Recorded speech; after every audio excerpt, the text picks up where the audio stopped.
This video is brought to you by Squarespace. Look, everybody loves a good boy, a fur baby, man's best friend, a lovable pup. So we had to revisit and remaster one of my favorite classic costume histories, Pluto, and his evolution in and out of Disney parks. Woof woof, let's go, baby.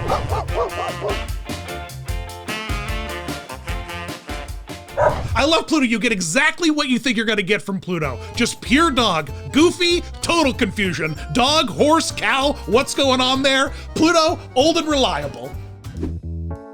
Mickey Mouse cartoon shorts had become a hit by 1931, and a touring vaudeville act by the name of, again, man, we had to figure this out. Fanchon and Marco. Yeah, that's it.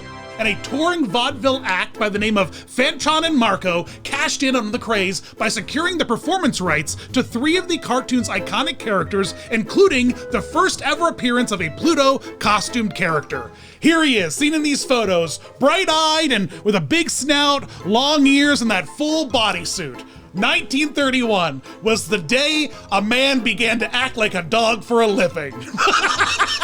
Professionally for the Disney company. Honestly, I gotta say, it's an astonishingly beautiful costume for what it is. I mean, look at it, it's Pluto. You instantly recognize it's Pluto. Way better than the 2 Mickey and Minnie costumes even. He's got that nice wrinkly snout, he's got the pie eyes, he's got like the paws, the little tail. I love it, it's perfect. And it's great that Pluto was literally one of the first ever Disney costume characters. This is it, these were the first 3. No, Mickey's holding a rifle. Yeah, no, that's on a leash in that one picture. Mickey's holding a rifle. Yeah, there's a skunk there. Pluto found the skunk, Mickey's hunting the skunk. Yeah, Pluto wasn't leashed early on, but he was on all 4s. We liked a Pluto on all 4s early on. I feel like Mickey hunting with like a rifle or trick shot is definitely an old vaudeville thing, because I don't specifically remember Mickey wandering around like Elmer Fudd through the forest of Disney cartoons, hunting Wabbit. Haha, rabbit. I can't do it. I can't do the rabbit with the Elmer Fudd boys. If someone could give me a Mickey Elmer Fudd, I'll put you in the next video. Send it to me on social media. The Ice Capades had been running for several years by the late 1940s when they entered a partnership with Walt Disney to bring some of the characters to the ice, the first of which was, again, Pluto. Retooling one of their most popular on-ice gags of 2 performers making a 4-legged animal, like a horse, the Pluto costume was born. Look at this absolutely insane photo now that you know how 2 humans are crammed inside this costume. This is just like a Donald Duck human spine hammock for him to relax on. The back injuries that this poor Pluto dog butt performer must have sustained throughout the years, I can't even believe it. It's so nice. This is a really nice costume. I love it. It's got a really big, thick collar on it. It's got like the wagon tail, the wagon tongue. It's got like the wrinkly snout. It's really a really well done and well translated costume. It's so graceful, and to see it like sliding around the ice is hilarious. What an incredible gimmick before we had TikToks and Nintendos, you know what I mean, and jelly beans. We had 2 humans pretending to be 1 animal on the ice. Did they? I thought that was like an 80s Ronald Reagan thing. So of course, like you know, when Disneyland opened in 1955, Walt Disney reached out to the Ice Capades company to recruit all of those costumes he had manufactured, and while some of them are awesome, Pluto was having a rough day. Where this graceful Pluto costume once blessed the ice with poise, it did not translate all that well to the sticky pavement and hot sun of a park day, of Black Sunday. It looks more like a camel now. It's like it's out searching for water desperately, you know? Instead of there being a performer in the back of this costume gliding around beautifully, now he's just angrily stomping around on the pavement, turning Pluto into a hunchback. I was about to sing a hunchback song using dog woofs, but I'll spare you, and I'll save us the copyright strike. The 1960s is when Disneyland really picked up the slack in terms of their costuming department. The big push of Summer of Fun 1961 brought the big-headed characters to the parks, but one costume character who wasn't affected by those giant rubber heads was Pluto, who was finally turned into his own original costumed fursuit for the parks. And look at this sad little boy. Look at this precious little pup with this cute little sad eyes. He's just the saddest little guy. I love him so much. I love love this original Park Pluto. I don't know what it is so sad about it. I think that it's because he's walking on two legs now. Now I just feel like he's a tortured soul, you know? There's just something about him just wandering around the park, you know, like a trained circus dog, essentially. We're desperately trying to make it human-like. We anthropomorphized a dog that was originally domesticated by other anthropomorphized animals. This is getting too deep, guys. I love it though. It's a super cute look. It really establishes the foundation for the modern Pluto costume look we have in the parks today. The eyes are small and focused down, so they're always interacting with the kids that he's playing with. It got the really long black ears, that shiny little black nose. I love it. And from here on out, Pluto is now a two-legged costume character. He is bipedal, right? Is that it? Yeah, he's a biped now. No more four-peds, only two-peds. It is nice though, compared to all the other costume characters in the parks who usually just have like gloved human character hands. Pluto had these massive mitts, man. He could pull a pot roast out of the oven and feel nothing. All right, these gloves were huge, like two catcher's mitts. And what he was catching was your precious face. Just after the opening of Walt Disney World in the early 70s, a special show hit the road called Disney on Parade across America, bringing a brand new Pluto with heightened details on the costume character's face. This was before they had Disney on Ice. This was like the original Disney touring celebration. Pluto's eyes, they got like a bit of eyeliner on them. I don't know what to say. He just got like thick, black, cartoon outlined eyes. And his nose got a little bit shinier and like more like pronounced, and they gave him thicker whiskers. Otherwise, it's just the same old Pluto costume that you had at the Disney parks. Now, I don't know what on earth happened in the mid-70s to my poor boy Pluto, but a huge change was made to the costume. Can you spot it? Here. It's kind of hard to miss. Why on earth did we give Pluto two massive villainy eyebrows? This is such a choice. It looks like two caterpillars in search of love, you know? It looks like Pluto's about to cast Leonardo DiCaprio in his next depressing historical film. That's a joke for Dad. Someone please help me understand what happened. It's like I want to give him a top hat and a cigar and like, you know, put him in old-timey vintage movies. Well, see here, Timmy's, he fell down the well, see? Thankfully, we course-corrected in 1978 and remastered the entire Pluto costume into the modern look that we know and love today. A lot of things changed. He got a thick red tongue made out of this like rubbery plastic that hung out of his mouth. Early on, it was a really long tongue, and then throughout the years, it's kind of shortened slowly back into his mouth. But man, that thing early on was like a weapon. The eyes are now much larger with sharp white and sunglass-like lenses for the performer to see inside through the pupils. And also the whiskers are so much thicker now. They're made of like short bits of black rubber. And with his nose, it's all like this nice, fun, rubbery texture right on the tip of his nose. Like a real dog nose, you know? I don't know, I don't like touching dog noses. The texture weirds me out. He also has a proper collar now. It's like the first time we have Pluto consistently in a collar in the parks, and a fun little medallion on it that has like, you know, his name and like his rabies shots and like, you know, Mickey's cell phone number, so you can like return him in case he gets lost in the parking lot of the Polynesian. And throughout the years, the collar has changed colors. It's blue, it's green, it's orange, you know, and for the holidays, they put, you know, all kinds of wacky collars on him. So it's cute. I love it. I love like the collar addition, and it helps with the transition between the fursuit body and the gigantic Pluto head.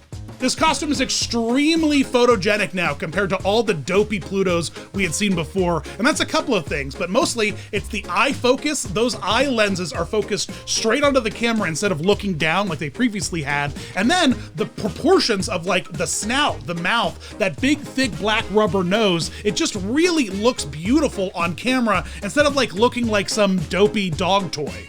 And then there's also this version. I love this version. What is going on with this Pluto? His eyes are dilated like he's 75 years old and he just left the optometrist, and he's just like wandering around the park like a freaking lunatic. It's the same costume as modern Pluto, but like so bug-eyed for some reason. Is he okay?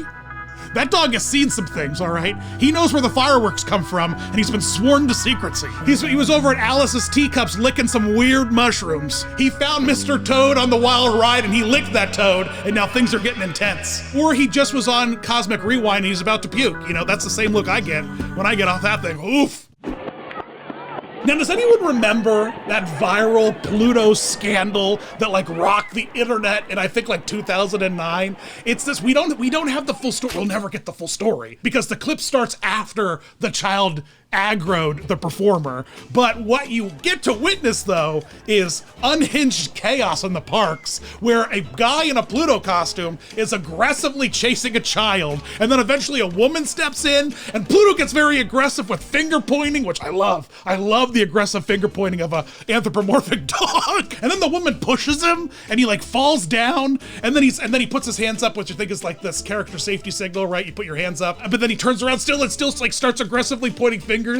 Man, what a classic bit of Disney park viral internet history. If you know what the story is, let me know in the comments, or just make up your bizarre theories and just tell me, you know. I'm not gonna believe anything any of you say. None of you were there, unless you're that kid who's probably now like 35 and like out of work because he's clearly entitled. He was taught to like, you know, punch a guy and just working hard in a theme park. Now the guy inside the costume, he's definitely unemployed too because he punched a kid or whatever, you know. Like, it's real rough whatever's going on in this video, and I'd love to know more, but I'll never find out. You guys know I have friends, right? My good buddies Kevin and Jack have a new theme park podcast that they started called Where We Parked, and one of their most recent episodes had one of the truly most absurd conversations I've ever heard, and it very much applies to this video, and we very much need to talk about it. You know what dogs are, right? Yeah. You've been on Earth. So you're in the Pluto costume. Yes. Someone comes in, I go, oh, it's a person. They're looking back behind them. Then a dog comes in, like a real dog. So it's kind of embarrassing. I just went full dog. I went full dog. I was wagging, the tongue was going, the dog. Something came over me. I don't know what happened. Pluto with a dog is a hilarious thing to watch. There are so many clips of it across the internet, and I highly recommend you seek them all out because it's truly a bizarre thing when you think about it outside the perspective of being in a theme park. That's a human man or woman inside that costume, aggressively behaving like a dog for another dog, making relatively low wages. All right, they're there for the love of it, and it's very clear. There's literally no other character in the park that has to so aggressively be the animal they are except for Pluto. And it leads to some truly wild things. Here is a human dressed as a dog receiving belly rubs from other people. Here is a human person dressed as a dog being antagonized by a squeaky toy. Perhaps my favorite trend that I see people do with Pluto is here's a grown human playing fetch. What else is there to say? You know there's a person inside there, right? What are you doing? It's not a real dog. Don't give it belly rubs, squeaky toys, and have it play fetch for you. Show that person a bit of respect. You paid how much to go to a theme park to like toss a dog treat? But one of my favorite growing trends about the Pluto costume is his ears and the gags we're doing with the ears of like Pluto making fun of Princess Leia by like rolling his ears up and holding like Pluto buns, which was cute. But at Halloween time, they taught the performers to do this fun trick where they take Pluto's ears and turn them into evil Pluto. And that's so despicable. I love it. Can I do it on this Pluto here? Let me see. Yeah, I did it. Look how evil he looks now. In 2016, Pluto saw the height of his evolutionary tree with the articulated Pluto head for Mickey's Most Merriest Castle whatever. They all have the same name. It's whatever it is, but it's the Christmas show where they went all out and they put articulated character heads like for everybody from Clarabelle to Chippendale and even Pluto, even though Pluto just like barks twice in the track. Like, he has like no articulation whatsoever, but he needed his eyes to blink. And by adding all of those mechanics in, you really get a good look at this character more than some of the other ones who have fur on them, like how it affects the face structure. And the biggest thing is the eyelids and around the eyes. You can see they're like bulging now, and that's required for the mechanics inside to pull those lenses down over the eyes. And his jaw gets a bit thicker around the back, and that's of course to give the servos the ability for the mouth to move up and down. There's an incredible and thickening of things when it comes to like articulation, and Pluto's the most evident. You know, I dig it. I like it. I love it. And he's got a little peppermint collar, so you know, that's cute. But this costume changes his tongue. His tongue is now permanently in his mouth hole, because you can't have a willy-nilly tongue flapping about while you have heavy animatronics crunching and going. You know, we've all seen Five Nights at Freddy's. We know what happens. Bonnie.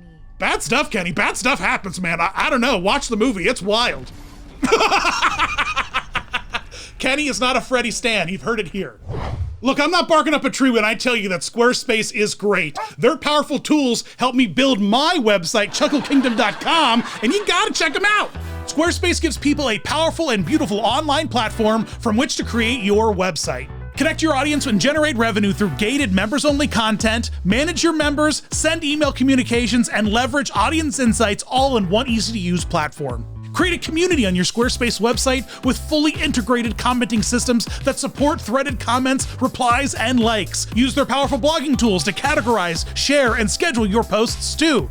Automatically push website content to your favorite social media channels so your followers can share it too. And don't forget to check out Squarespace's Fluid Engine, a next generation website design system from Squarespace. It's never been easier to unlock your unbreakable creativity. Extend Squarespace's already powerful e-commerce capabilities with Squarespace extensions. These new third-party tools can help you manage your inventory, promote products, streamline bookkeeping, reconcile and file sales tax, and ship items across the globe. Guys, I'm not kidding when I tell you that this website I built is real. It's a real website that you could go and order shirts from. And like, it works. You can go there and click things, and then things will show up at your house. It's wild. The website is so much more professional than I am. Go to squarespace.com for a free trial, and when you're ready to launch, go to squarespace.com/DisneyDan to save 10% off your first purchase of a website or domain. Well, thank you all. You're all such good. You're such a good boy. You're such a good girl. Staying with me to the end of the video to hear me talk about the holy social medias and plug Please Stop Vlogging. Hey, you should watch Please Stop Vlogging. There's that good plug. It's really great. We have really good times over there. Super good times. And also, join me on all the holy social media channels: Instagram, TikTok, Patreon, Facebook. Find all my extra silliness there. I hope you guys enjoyed. Let me know in the comments or on the social medias your Pluto experiences, your Pluto tales. Let me know if you were that kid that kicked Pluto and what you're up to now. I want to find out. Thanks for watching, guys. As always, you rock.